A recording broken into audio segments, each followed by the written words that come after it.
Mga idol, moabay ko sa manok ni Bay Ramon. Di itari man niyang manok niyang sinyalan mga idol. Iya naging ko ning isyur. Kalibo mo na.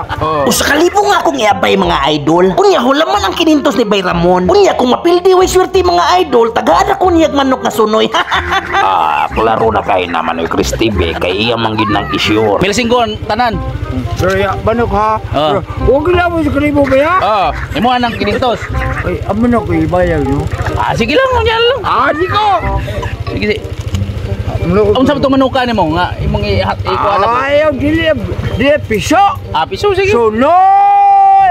Sunoy deh. Nondok ito sunoy kung gidaan mo dili ba ya? Mao kada ka. Sige mga idol. Kumusta mi siyang manok? Ugma na.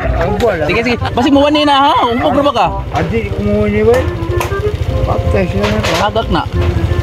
Uli diretso dito. Sige kay para nga sayo magkamugma. Suni daan, ha? Itong kuan ba? Ha? Ato i-sure mo mga idol.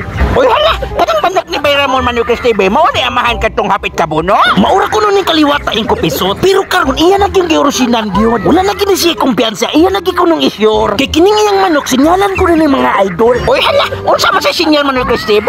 Matud pa niya yung kupisot, ato-ato lang niha. Banggan ko nung lubot, lawom ko nung kaayo, iyang gituslok sa kamot. Nindot na nga sinyal, abot na sa alingag-ngag. Ha. Unya karon na nanghida ko ni Bay Ramon. Sige sige. Ato na ko bay? Kay sige sa kalibo yay mo nang 4.